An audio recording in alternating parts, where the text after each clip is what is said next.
ঘটনা হচ্ছে কি, আমরা এই জায়গায় দোকান করি ফুটপাথ, জোরে জোরে। এই সাইডে আমরা দোকান করি ফুটপাথে বাদিক করে।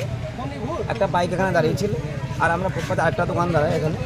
তাই একটা 4 চাকায় এসে পুলিশের গাড়ি বা যার গাড়ি হোক, আগেরকার বা এক্স আর্মি হোক, যাই হোক, একটা সামনে তো 4 চাকায় পুলিশ এসে- লেখা ছিল। হ্যাঁ, পিছনে প্রেস লেখা ছিল বা পুলিশ লেখা ছিল, যাই ছিল ছেলে লেখা। তারা এসে ডাইরেক্ট, আমি বসেছিলাম সামনে, আমার ওয়াইফ ছিল পিছনে বসে, আমার ছেলেও ছিল বসে। তা সত্ত্বেও মানে এমনভাবে এসে মারলো। আমার বাইকটা, একটা বাইক গাড়ি ছিল, আমার কাস্টমার গাড়ি ছিল একটা, সেই কাস্টমারটা স্পটেই মারা গেছে। আর বাইকটা চলে গেছে আমার দোকানের ভিতরে। আর ওই গাড়িটা টপকিয়ে আমার দোকান টপকিয়ে প্রমোদার দোকান পিছনে যে এটা আছে, সেই গাড়িটাকে, সেই প্রমোদার দোকানকে ভেঙে চুড়ে একদম টপটপ করে। সেটাও কি ফলের দোকান ছিল? সেটাও ফলের দোকান। সেটা একদম শনি মন্দিরের সামনে গিয়ে দাঁড় করা। কতজন আহত আছে? কতজন? আহত বলতে একটা বাচ্চা আছে, শিশু একটা, আমি নিজে আছি, একটা প্রমোদার ছেলে আছে, আরও একজন স্পট হয়ে গেছে, আরও 2-4 জন আছেই, মানে টুকটাক। কি নাম আপনার? ক্ষয়ক্ষতি তো মোটামুটি আছেই, আমাদের ফলমল সব নষ্ট হয়েছে, পুরো দোকান পুরো ভেঙে গেছে। দোকান পুরো ভেঙে গেছে, পুরো ক্ষয়ক্ষতি হয়েছে, একদমই স্বাভাবিক। পুলিশ এসেছিল?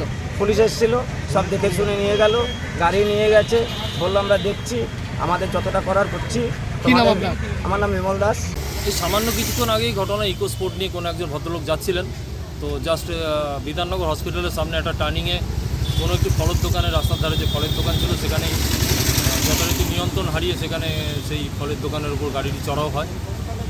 এর ফলে ফলের দোকানের একজন যিনি ফল কিনতে এসেছিলেন, তিনি ঘটনাস্থলেই মারা গেছেন, এবং তারপরে আরও দুজনকে ইনজিওর্ড অবস্থা হসপিটালে ভর্তি করা হয়েছে। একটি ছোট বাচ্চা আছে এবং আরেকজন পায়ে সামান্য আঘাত নিয়ে তাকে প্রাথমিক শুশ্রূষা দেওয়ার পর ছেড়ে দেওয়া হয়েছে। কিন্তু এই মুহূর্তে বাচ্চাটি হসপিটালে ভর্তি আছে এবং একজন মারা গেছে বলে খবর পাওয়া গেছে। ডিটেন করা হয়েছে গাড়িটিকে।